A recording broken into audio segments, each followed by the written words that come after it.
Bueno, buenos días. Vernos correctamente. Y vamos a meditar un poco en, en esa frase. Y bueno, mi hermana, bien pueda, Alex, que nos va a Buenos acompañar días. en la lectura. Bien puede. Junio 18.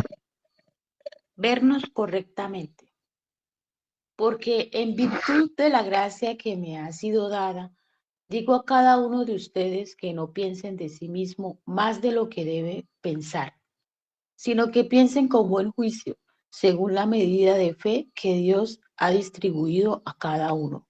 Romanos 12:3. Nadie es inmune al pecado de la autoexaltación. Para encontrar evidencia de esto, simplemente ingrese a cualquier aula de jardín de niños. En este pequeño grupo de niños, pronto alguien cantará sus propias alabanzas sobre la construcción de la torre de bloques más alta o el dibujo del mejor retrato familiar. En otras palabras, piensan de sí mismos más de lo que deberían. Compararnos constantemente con otras personas es una forma mundana de pensar. Una visión exagerada de nosotros mismos es un problema terrible. Uno que menosprecia a los demás e ignora nuestro lugar ante Dios. La respuesta, sin embargo, no se encuentra en despreciarnos a nosotros mismos, que es lo opuesto e igual error a la autoexaltación. Este autodesprecio es también el producto del orgullo porque todavía surge de la comparación. Todavía está centrado en sí mismo. La visión del cristiano de sí mismo debe estar basada en una mente renovada por Dios. Romanos 12:2. Con esta perspectiva encontramos nuestro valor en la misericordia y la gracia de Dios. Nuestro significado, identidad, valor y papel encuentran su fundamento en quién es Dios y lo que Él ha hecho por nosotros, no por lo que somos o lo que hemos hecho por Él. Se nos recuerda esta perspectiva apropiada del yo cuando cantamos las líneas al contemplar la grandiosa cruz donde el Rey de Gloria murió. Inspeccionar la cruz es enfocarse en el Evangelio, la verdad de que otro ha muerto en nuestro lugar y ha llevado nuestro castigo. Al hacer esto, nos damos cuenta de que todo tesoro y orgullo en mí causan tristeza en mi corazón. La cruz nos eleva y nos humilla al mismo tiempo, y esto nos libera de la necesidad de empujarnos hacia adelante en la vida y nos permite reconocer las formas en que Dios nos ha dotado. Esto es pensar de nosotros mismos con buen juicio. La iglesia, entonces, debe ser notablemente diferente del mundo en la forma en que nos vemos a nosotros mismos y a los demás. Cuando nos reunimos unidos por el Evangelio, todos los demás todo lo demás que se relaciona con nuestra identidad, aunque no es irrelevante, pierde su significado principal. Y usamos nuestros dones no para complacernos a nosotros mismos, sino para servir a los demás. Mira la cruz donde tu Salvador sangró y murió por tus pecados, porque Él te ama. No hay espacio para que te sientas orgulloso. No hay necesidad de que te compares con los demás. En cambio, puedes usar todo lo que Él te ha dado en el servicio desinteresado y gozoso de los demás. Primera de Corintios 4:1-7.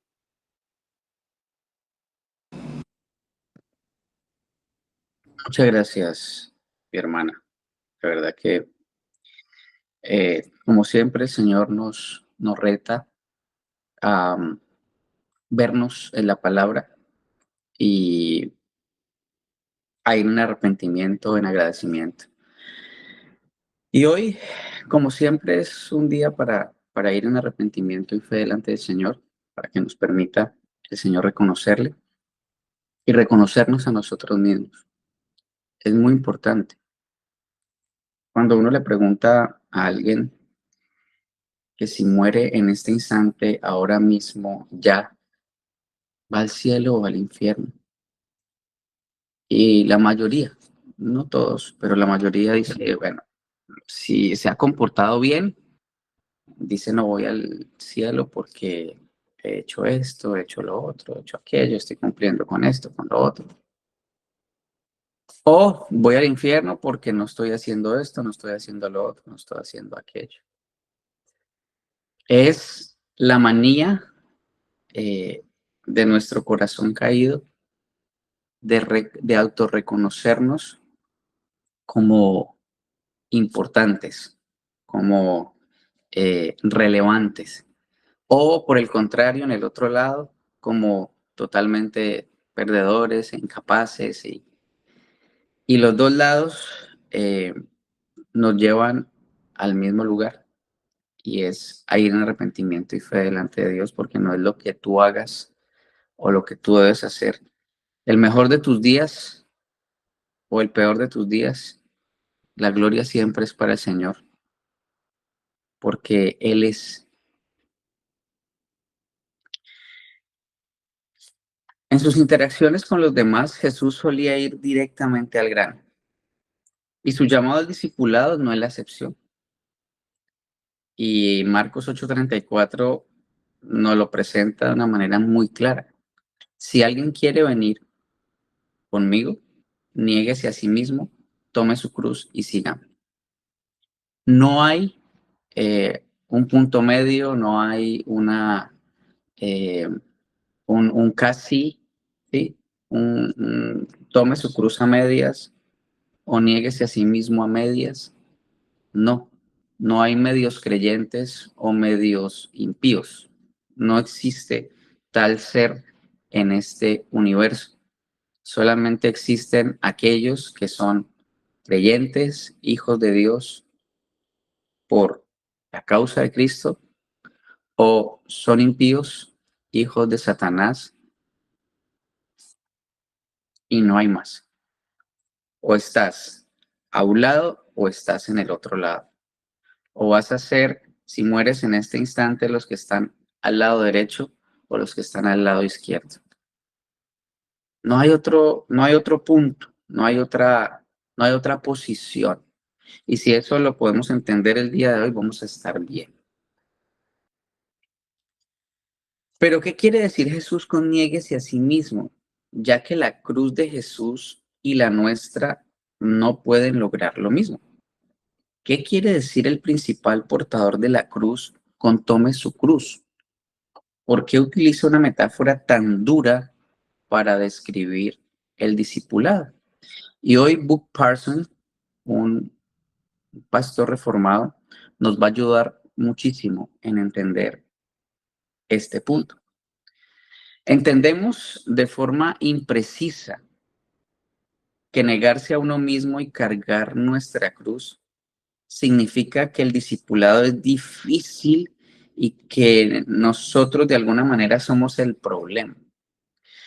Pero si nos basamos en cómo asociamos estas ideas y luego las desarrollamos, probablemente vamos a interpretar mal el significado de lo que quiso decir Jesús. Por ejemplo, si consideramos cómo buscamos cumplir con el niéguese a sí mismo, podemos darnos cuenta que asociamos el negarnos a nosotros mismos con negar nuestros deseos. Como sí mismo se refiere a nosotros y a lo que queremos. Entonces añadimos un objeto directo. Niéguese a sí mismo. De modo que se convierte en niéguese a sí mismo y le agregas cosas. Niéguese a sí mismo a esto, a lo otro, a aquello y demás. Ya sean objetos materiales o cosas inmateriales, como el éxito, el amor o un trabajo significativo. Pensar que consiste en negar nuestros deseos es un malentendido común de lo que significa negarse a sí mismo. Pero a veces lo llevamos aún más lejos. Nos ignoramos a nosotros mismos. Como sabemos que somos intrínsecamente pecadores, es decir, Salmo 51, en pecado me concibió mi madre. Entonces podemos pensar que cualquier cosa que se origine en nosotros es sospechosa, por no decir peligrosa o mala. Entonces estamos o a un lado o estamos al otro lado, temerosos de estar demasiado centrados o enfocados en nosotros mismos. Creamos una falsa dicotomía en la que tenemos que elegir entre centrarnos en Cristo y examinarnos a nosotros mismos. ¿Sí? Es una lucha fariseica fratricida. Quizá el concepto de cargar la cruz es aún más mal interpretado. Todos tenemos que cargar nuestra cruz y se aplica a una variedad de dificultades. Desde ser utilizado en broma, ¿sí? O sea, si tenemos un conflicto con alguien y esta situación es recurrente, decimos, uy, qué cruz me toca aquí con esta persona, con esta situación. Hasta expresar la frustración por inconvenientes menores, como la habitual impuntualidad de un miembro de la familia o situaciones del día a día. Qué cruz que hay que llevar. Y describir situaciones verdaderamente difíciles como tentaciones, enfermedades de larga duración o relaciones muy complicadas. Entonces, negarse es el repudio intencional hacia uno mismo o el alejamiento de la relación con uno mismo como algo primordial. Poner tu enfoque en Cristo y no en ti. Y es lo que vamos a desarrollar un poquito más adelante. Los creyentes pueden tender a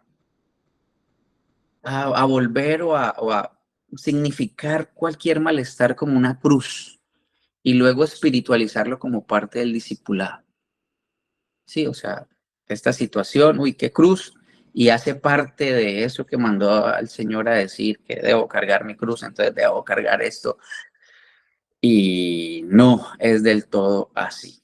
Incluso de manera más extrema, llevar la cruz se convierte en una referencia a cómo un discípulo, a cómo el discipulado es equivalente al dolor. No en el sentido que incluye sufrir, sino como si el sufrimiento fuera esencial. O sea, si no sufro, entonces no estamos llevando la cruz.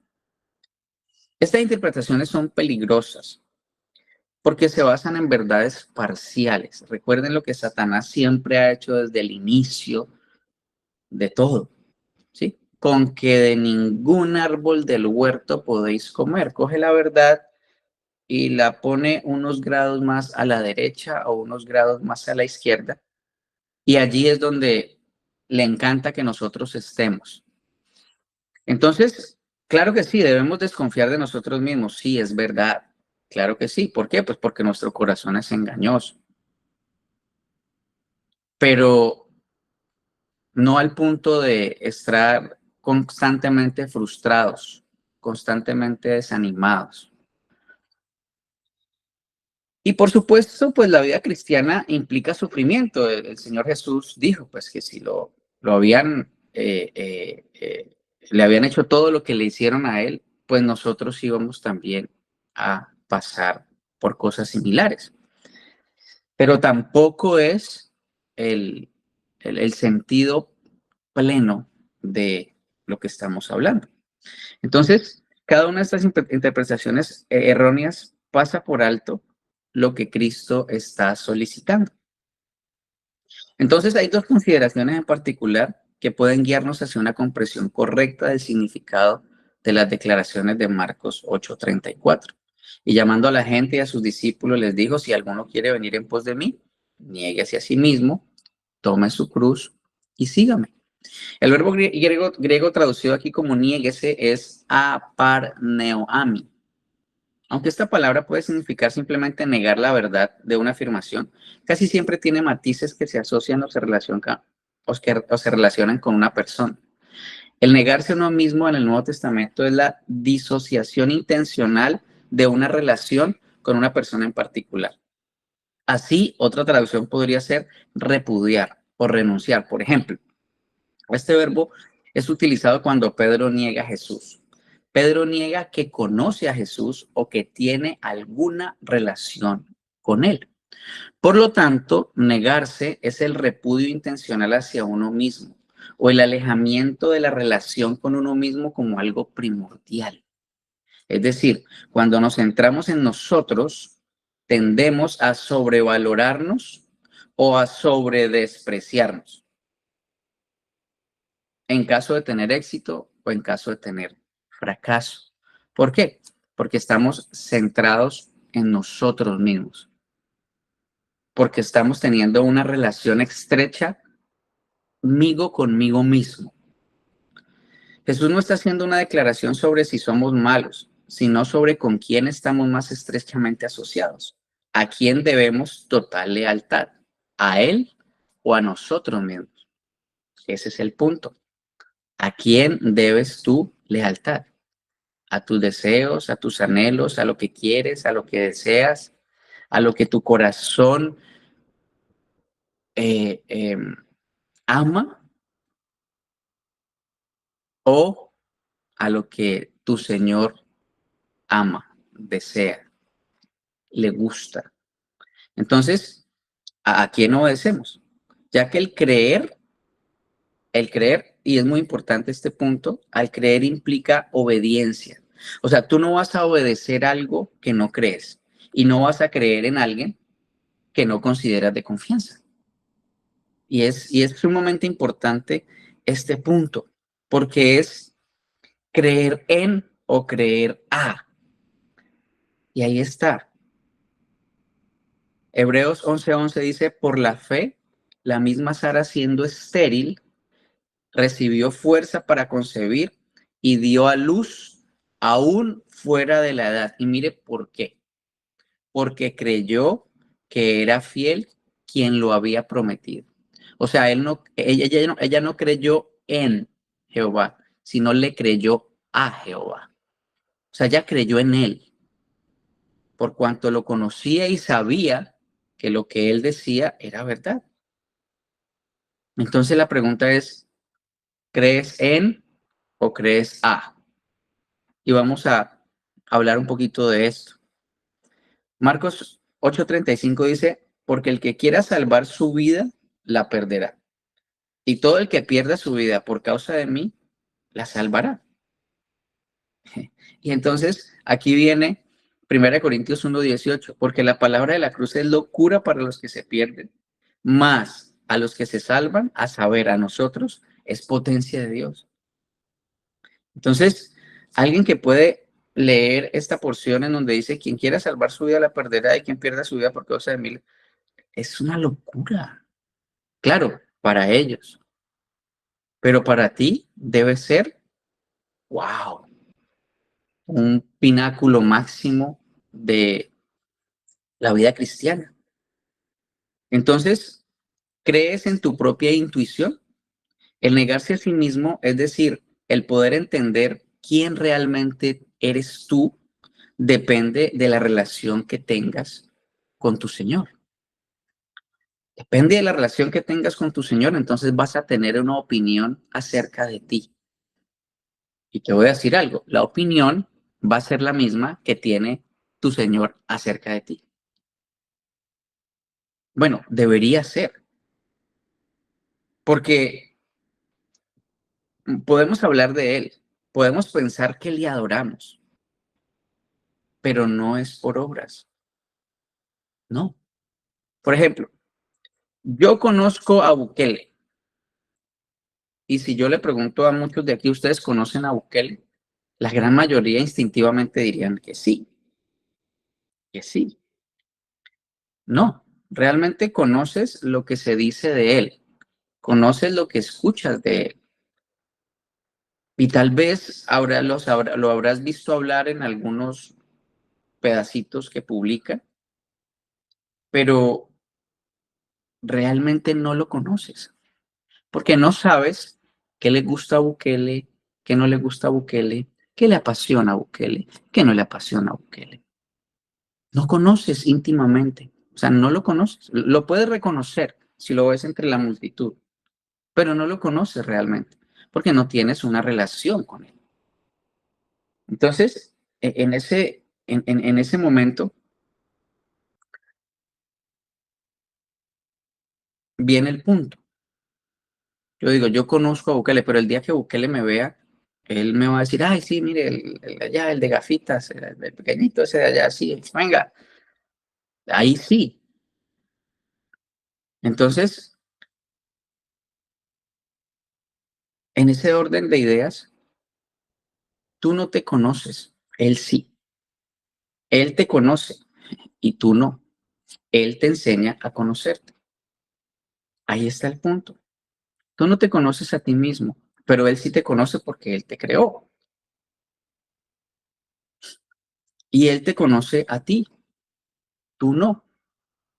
Por eso está la palabra de Dios. Por eso Él nos dejó 66 libros para que nos sumerjamos en ellos y lo conozcamos a Él. Porque cuando lo conocemos a Él, entonces podemos reconocernos a nosotros mismos.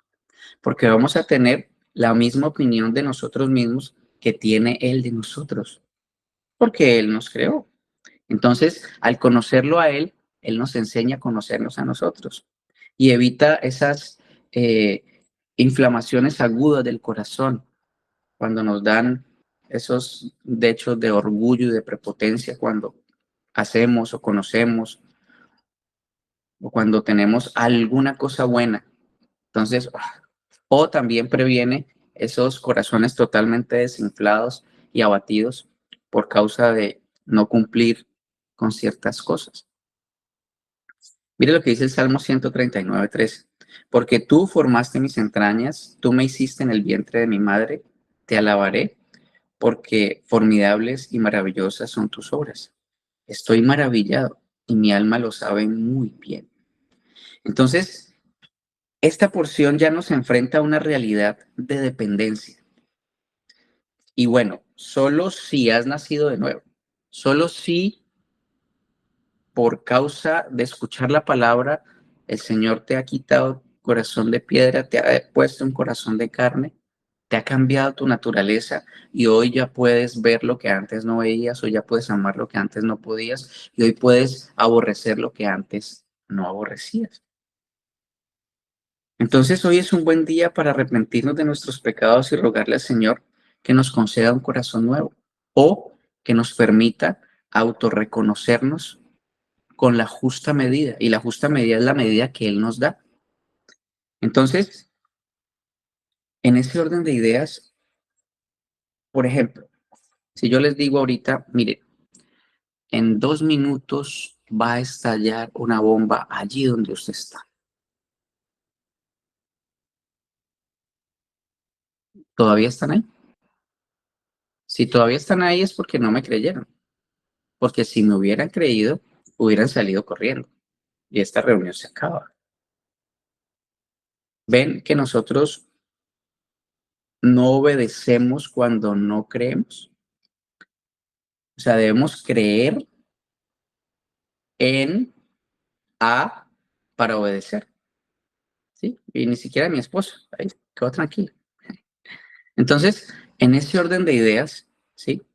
Solamente el conocer, solamente el confiar, solamente en creer en y creer a, me va a permitir poder actuar en consecuencia.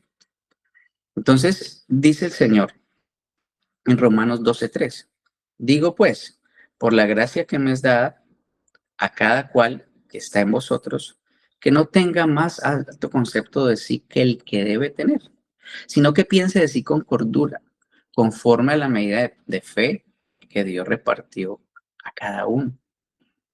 Y de eso vamos a seguir hablando en el transcurso de este rato que el Señor nos permite estar aquí.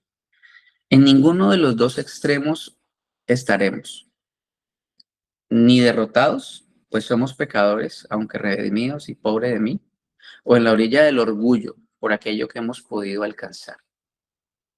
En ninguno de los dos lugares está el verdadero creyente, ni derrotado, acabado, triste, sin ilusiones, o en el lado del orgullo, de la prepotencia, porque sabe algo, porque conoce algo, porque puede hacer algo.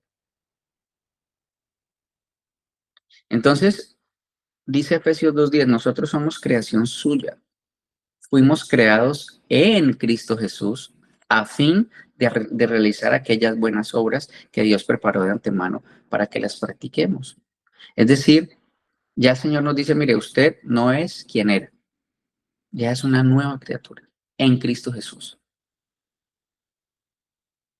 ¿Y cuál es la razón de esa nueva criatura? Realizar buenas obras, mostrar la luz de Cristo como estábamos hablando el sábado, ser esa sal para el mundo, ser esa luz que alumbra. Primera de Juan 32. Queridos míos, desde ahora somos hijos de Dios y lo que seremos no se ha manifestado todavía. Sabemos que cuando se manifieste seremos semejantes a Él porque lo veremos tal cual es. Entonces, la perspectiva que nos da el Señor a través del Evangelio es maravillosa porque nos pone en el justo lugar, en el justo camino que debemos andar a través de conocerle a Él. O sea, no es posible que un cristiano pueda andar sin conocerle a Él, sin depender de Él, sin permanecer en Él, sin estar inmerso en una congregación pequeña. No es posible, no es posible, no existe aquel creyente. Ahora, vamos a hablar un poquito de la cruz. Jesús hizo, entonces, negarse a sí mismo tiene que ver con el tipo de relación que tienes con tu Creador y con el tipo de relación que tienes contigo mismo. ¿A quién le crees? ¿A Él o a ti mismo? Esa es la pregunta. Entonces, tomar la cruz antes de ser crucificado. Jesús hizo esta afirmación antes de ser crucificado. Aunque la metáfora adquiriría un mayor significado después de su muerte, también debe haber significado algo para los creyentes originales. La crucifixión se reservaba particularmente para los delincuentes que se habían rebelado en contra de la autoridad. Entonces, tomar la cruz se refería a la práctica de obligar a un condenado a llevar el madero de la cruz hasta el lugar de su ejecución. ¿Cuál era el objetivo? Esto mostraba que aunque se había rebelado en contra de la autoridad, el condenado estaba ahora tan derrotado que su último acto de vida era llevar el instrumento de su final al lugar de su muerte. Entonces, era una muestra de sumisión total y absoluta. Por lo tanto, el llamado a llevar nuestra cruz, parte de seguir a Jesús, es un llamado a estar tan sometido a Cristo como el criminal condenado lo estaba a la muerte. En ambos casos es sometimiento, negarse a sí mismo y llevar su cruz es someterse. Entonces es creer en Él, pero además creer a Él. Porque los demonios están en el primer lado. Creer en Él. Los demonios creen y tiemblan. Nosotros no temblamos ni siquiera. Pero además creer a Él, obedecer, creer y confiar. Creer, obedecer y confiar. Entonces, cuando Jesús nos llama a negarnos a nosotros mismos y a cargar nuestra cruz, está reclamando autoridad total. Seguir a Cristo significa rendirle nuestra lealtad y renunciar a uno mismo. Significa darle lealtad desde lo más profundo de nuestro ser. ¿A qué ideales eres leal? ¿A los que te reclama tu carne o a aquellos que proclama tu Señor? Y una pregunta que queda allí para que cada uno se vaya respondiendo mirándose en el día a día. Entonces, en lugar de tomar prestadas estas palabras bíblicas como lemas definidos por nosotros mismos para el discipulado, ¿sí? Alguien alguna vez preguntó, ¿qué significa el llamado de Jesús para nuestras vidas? Esa es una pregunta para ti hoy, para mí hoy. Entonces, en primer lugar, negarse a uno mismo. No es solo una práctica que se lleva a cabo de vez en cuando. Yo me niego a esto, yo me niego a lo otro, yo me niego a aquello, yo me niego acá. Bien, estoy bien, porque mire, me levanté hoy, bien. No, tiene que ver, pero no. Entonces, no se nos llama a levantar ocasionalmente una cruz, sino a una manera de vida, a un estilo de vida. A menudo hablamos de, ojo con lo que viene, a menudo hablamos de si estamos dispuestos a pagar el precio del discipulado. ¿Estás dispuesto a pagar el precio del discipulado? No, esa no es la pregunta correcta. Y muchas veces nos han enseñado y nos han preguntado, ¿estás dispuesto a pagar el precio? No. La verdadera cuestión no es el costo de seguir a Jesús, sino nuestra disposición de seguirle a pesar del costo, que son dos cosas totalmente diferentes. Porque en una nos ponen de poder. ¿Estás dispuesto? Yo estoy dispuesto a pagar el precio. No, no. ¿Estás dispuesto a seguir a Jesús sin importar el costo? Sin ver absolutamente nada adelante, sino confiar en lo que Él dice y hacer lo que Él dice sin importar qué. Entonces, no se debe enfatizar si el costo es alto o no, sino, sino en que toda la vida tuya y mía debe ser entregada a Él, por cuanto Él ya se entregó por ti y por mí. Ahora, tomar la cruz, ¿entregas tu vida a Él? Es la pregunta. Entonces, la verdadera cuestión no es el costo de seguir, sino nuestra disposición a seguirle sin importar el costo. Y si esto lo vamos entendiendo hoy, vamos a estar bien. Ahora, un entendimiento correcto de nosotros mismos es necesario para el discipulado. Si negarse a uno mismo y cargar la cruz son realmente llamados a rendir nuestro ser, entonces no solo debemos estar presentes, sino que debemos conocernos y examinarnos bien.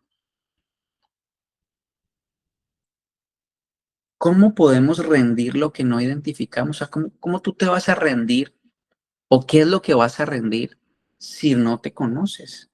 ¿Cómo podemos entregar lo que desconocemos? Entonces, pasar tiempo examinando nuestros corazones y reflexionando sobre los motivos, deseos y pecados no solo es permisible en el discipulado, sino también necesario, es obligatorio. Segunda de Corintios 13:15, examinaos a vosotros mismos si están en la fe, probaos a vosotros mismos o no conocéis a vosotros mismos que Jesucristo está en vosotros, a menos que estéis reprobados. Entonces, no tiene nada que ver con la libre voluntad o con la elección o con la seguridad del creyente. No. Pablo dijo que deberíamos examinarnos a nosotros mismos poniéndonos a prueba para ver si estamos en la fe o no. Deberíamos estar dispuestos a hacer frente a esta prueba. Tendríamos que hacer esto todos los días, todos los días. Entonces, esta pregunta en relación con la posición de haber sido declarados justos por Dios, o sea, ¿son creyentes o no son creyentes?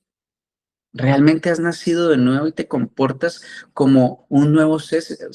¿Estás viviendo la vida del vivo o estás viviendo la vida del muerto? Porque recuerden, no hay medios creyentes y no hay medios impíos. O eres hijo de Dios o eres hijo del diablo. Punto. No hay otra clasificación. O eres hombre o eres mujer. O eres hijo de Dios o eres hijo del diablo. Y no diciendo que hombre o mujer son hijos de Dios, sino que una clasificación clara. Porque la Biblia es clara. ¿Sí? Lo que el hombre hace es generar 17,000 géneros para tratar de que su pecado case y esté bien, ¿no? O eres hijo de Dios o eres hijo del diablo. Suene como suene, Eso dice el Señor. Si tienes algún problema con eso, ve delante de tu Señor, porque eso es lo que dice Él. Entonces, el desafío se refería al desarrollo del proceso de la santificación de aquellos corintios, es decir, al proceso de su crecimiento espiritual. ¿Podían demostrar ellos que estaban en la fe, que Cristo estaba en ellos? ¿Estaban obedeciendo la voluntad de Cristo o la voluntad de ellos mismos? Y es lo mismo que nos preguntan hoy. ¿Estás obedeciendo a tu voluntad, lo que tú crees, piensas, imaginas? ¿O estás totalmente sometido a la voluntad de Dios, a lo que Él ha revelado en su palabra? Y esa es tu manera de vida, ese es tu estilo de vida. Entonces, todo discipulado es radical. El lenguaje aparentemente duro del llamado de Jesús pretende dejar esto claro. No hay medias tintas cuando se trata de seguir a Cristo. Es todo o es nada. Por definición, no es un pasatiempo. No es algo que yo hago los domingos entre las 10 de la mañana o las 9 y las 12 del día, no. O los miércoles o en este caso desde las 6, 5 y media de la mañana hasta, no. Es una lealtad total y completa a Él en cada rincón de tu corazón. Cristo nos llama a una lealtad exclusiva y una sumisión total. Aunque el llamado es radical e integral, negarse a uno mismo y cargar la cruz, no erradica ni reprime lo que somos. Más bien, el Espíritu Santo actúa a través de ellos, restaurando la imagen de Dios en nosotros a medida que crecemos a la semejanza de Cristo y cumplimos más plenamente el propósito por el cual fuimos creados.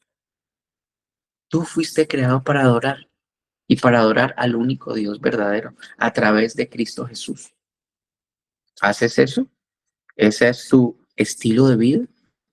Romanos 12, 1 y 2 nos ayuda a entender un poquito mejor. Por lo tanto, hermanos, os ruego por las misericordias de Dios que presentéis vuestros cuerpos como sacrificio vivo, santo, agradable a Dios, que es vuestro culto racional. Otra versión dice, os ruego por la misericordia de Dios que os presentéis a vosotros mismos como ofrenda viva, consagrada y agradable a Dios. Este es el verdadero culto que debéis ofrecer. En las dos primeras palabras del versículo 1 dice, por lo tanto. Y entonces recuerden que Romanos es la predicación del Evangelio, las malas noticias de condenación y las buenas noticias de salvación. Cuando ya ha presentado eso, dice, por lo tanto. Entonces, por cuanto has nacido de nuevo, por cuanto la vieja naturaleza ya no existe, por cuanto eres una nueva criatura en Cristo Jesús. O sea, Él está hablando a los creyentes, a los hijos de Dios. Él no le está hablando a un impío. Él no le está hablando a cualquiera. Él está hablando a sus discípulos. Él nos está hablando hoy a nosotros. Entonces, os ruego, usando un lenguaje de gracia, no de la ley. No escuchamos el tronar majestuoso del monte Sinaí cuando se entregó la ley. No, que el pueblo se asustó. Y ay, qué terror, no nos hable el Señor, más háblanos tú, dice el pueblo cuando escuchó a Dios. No, Pablo dice, os ruego, ya tenemos el Espíritu Santo dentro. Moisés ordenaba, Pablo exhortaba. Y ese es el método. Ahora, ¿podría haber Pablo dado alguna orden? Pues él le dijo a Filemón que le podía haber ordenado algo, pero que no lo hizo. Por las misericordias de Dios. Es plural. Es una forma hebrea que destaca la abundancia de la misericordia. Dios es rico en misericordia. Dios tiene misericordia en abundancia. Estoy seguro que tiene que usar mucha de ella para conmigo, aunque todavía tiene suficiente para utilizarla con ustedes también. Esto implica compasión, piedad, la ternura de Dios. Su compasión nunca nos falta. Y luego se dice, presentemos nuestros cuerpos, recordando que esta misma palabra fue utilizada en el capítulo 6 y se ha sugerido que su uso en este capítulo estaba en relación con la mente. Sí, recuerden que nosotros hemos hablado que los pensamientos nos guían, ¿sí? Tú eres lo que piensas, lo que hay en tu mente. Entonces, cuando se habló de presentar vuestros cuerpos, se refiere a una personalidad total. El cuerpo es el instrumento por medio del cual nos expresamos. La mente, nuestros afectos, la voluntad y el Espíritu Santo pueden utilizar nuestro cuerpo. Alguien ha compilado las siguientes referencias bíblicas que revelan esta dimensión tan amplia. Se nos habló de dar honra a Dios en nuestro cuerpo. En la primera carta del apóstol Pablo a los Corintios, capítulo 6, versículo 20. Glorificad pues a Dios en vuestro cuerpo, porque habéis sido comprados por precio. Luego en los Filipenses capítulo 1, versículo 20, conforme a mi anhelo y esperanza, que en nada sería avergonzado, antes bien con toda confianza, como siempre, ahora también será magnificado Cristo en mi cuerpo. Necesitamos reconocer que este cuerpo es el templo del Espíritu Santo, tu cuerpo y el mío, y sus miembros deben estar al uso de la extensión del reino. Tus ojos, tu boca, tu mente, tus manos, tus pies, tu voluntad, todo tu ser, absolutamente todo. Entonces, nuestra personalidad, nuestra voluntad, todo nosotros debe estar a disposición de Dios. Ese es el verdadero negarse a sí mismo y tomar su cruz. Totalmente sometidos a Él. No os conforméis a este mundo, sino transformaos por medio de la renovación de nuestro entendimiento, para que comprobéis cuál sea la buena voluntad de Dios agradable y perfecta. Y otra traducción dice, no viváis conforme a los criterios del tiempo presente, por el contrario, cambiad nuestra manera de pensar para que así cambie vuestra manera de vivir y lleguéis a conocer la voluntad de Dios. Es decir, lo que es bueno, lo que es grato y lo que es perfecto. Entonces, cuando sacamos nuestros pensamientos a través de la palabra de Dios, van a ser reemplazados por nuevos. Y esos nuevos pensamientos dicen quién eres tú, dicen quién es Dios, dicen quién eras tú, dice quién eres tú ahora y dice quién serás tú en el futuro. Y dice quién ha sido, es y será Dios. Y allí vamos a estar bien. Entonces, lo que él está haciendo es recomendar con ahínco al creyente que no adapte su vida y su conducta a los que le rodean, ni aun a sus amigos cristianos, ni aun a sí mismo, normales y naturales. Y en este caso serían normales y sobrenaturales, porque es muy fácil, recuerden cuando hablamos de desempeñar un papel, de simplemente el domingo ser luz y el resto de semana ser oscuridad en casa. Recuerden cuando hablamos de el actuar, de lo que significaba esa palabra, hipocresía. No, no. Al estar lleno de la palabra de Dios, lo que va a salir naturalmente es Cristo. Recuerden, el fruto es Cristo. Entonces, permitiendo al Espíritu Santo de Dios renovar la mente, el creyente podrá probar la voluntad de Dios y comprobar que es buena. Y entonces el creyente va a estar de acuerdo con lo que dice Dios. Y si Dios dice que es pecado, entonces es pecado. Si Dios dice que no es pecado, entonces no es pecado. Si Dios dice que es por ahí, bueno, entonces es por ahí. Si Dios dice que es por acá, entonces es por acá. Si Dios dice nada, entonces, ok, nada, por nada está ese fondo. Si Dios dice todo, entonces todo lo puedo en Cristo. Es de la única manera, mi hermano. Es de la única manera. Entonces, vamos a hablar de un personaje que nos va a ayudar mucho a entender esto que estamos hablando. Dice en Samuel capítulo 2, en 2 Samuel, perdón, mas ahora tu reino no será duradero. Jehová se ha buscado un varón conforme a su corazón, al cual Jehová ha designado para que sea príncipe por su pueblo, por cuanto no has guardado lo que Jehová te mandó. Entonces Jehová ha designado un varón conforme a su corazón. David era conforme al corazón de Dios. ¿Cómo? fornicario, adúltero, mentiroso, asesino? Sí. ¿Qué responderías? Ahora, una pregunta para ti. ¿Qué esperan tus padres de ti? Recuerda cuando eras joven y aún ahora, si tus padres están vivos.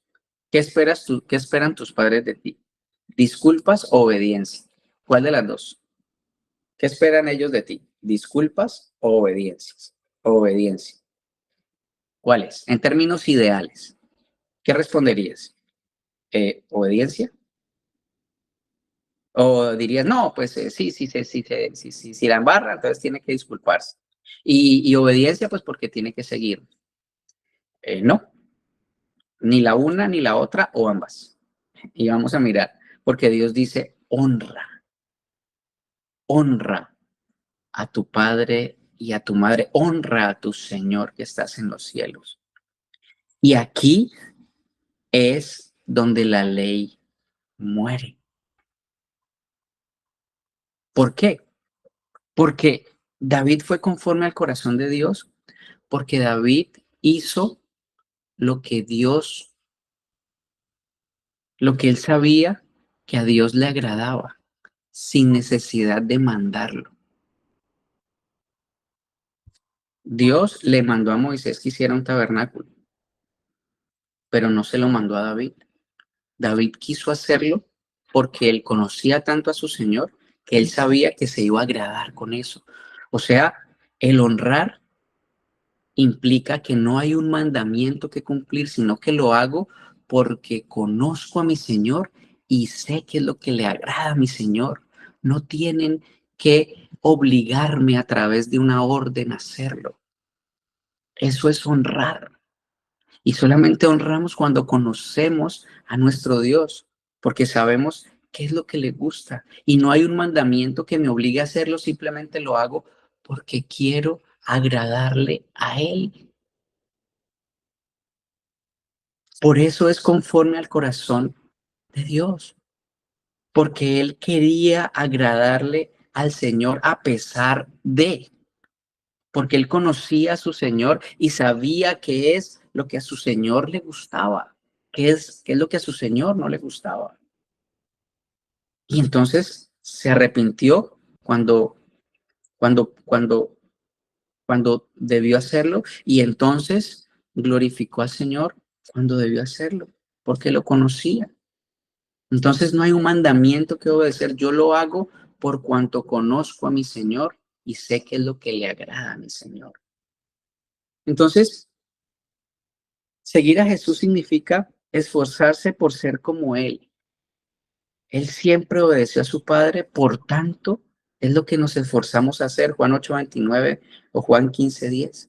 Para seguir a Cristo verdaderamente significa hacerle jefe a Él. Eso significa hacer a Jesús Señor de nuestras vidas, Romanos 10:9, 1 Corintios 12:13, 2 de Corintios 4:5. Cada decisión, cada sueño se filtran a través de su palabra con el objetivo de glorificarlo en todo. 1 Corintios 10:31. No somos salvos por las cosas que hacemos para Cristo, Efesios 2:8-9, sino por lo que Él ha hecho por nosotros, debido a su gracia. Queremos agradarle en todo. Todo esto se logra cuando permitimos que el Espíritu Santo tenga un control completo sobre cada área de nuestra vida, Efesios 5:18. Él explica las escrituras, 1 Corintios 2:14, nos capacita con dones espirituales, 1 Corintios 2:4-11, nos consuela, Juan 14:16, nos guía, Juan 14:26. Seguir a Cristo significa aplicar las verdades que aprendemos en su palabra y vivir como si Jesús caminara junto a nosotros en persona. Y esto va a permitir y va a evitar que tengamos una concepción diferente a la que debemos tener. Nos pone en el lugar justo para servirle, para glorificarle y para honrarle a pesar de. Que el Señor nos ayude en esta mañana a ser siervos útiles y siervos fieles. Que el Señor nos ayude a honrarle como debe ser, a glorificarle como debe ser. Que el Señor nos ayude a tomar nuestra cruz, que el Señor nos ayude a negarnos a nosotros mismos, a someternos total e enteramente a Él y a su palabra, que es lo que significa eso. Y entonces así vamos a podernos ver correctamente y podemos ver correctamente la gloria, la misericordia, el amor, la bondad, pero también la justicia y la ira de Dios. Que el Señor nos ayude a ser siervos útiles y a vivir conforme a su voluntad, viéndonos a nosotros mismos con justo juicio y reconociéndolo a Él en todos nuestros caminos. La gloria, la honra y la alabanza para ti, Señor. Gracias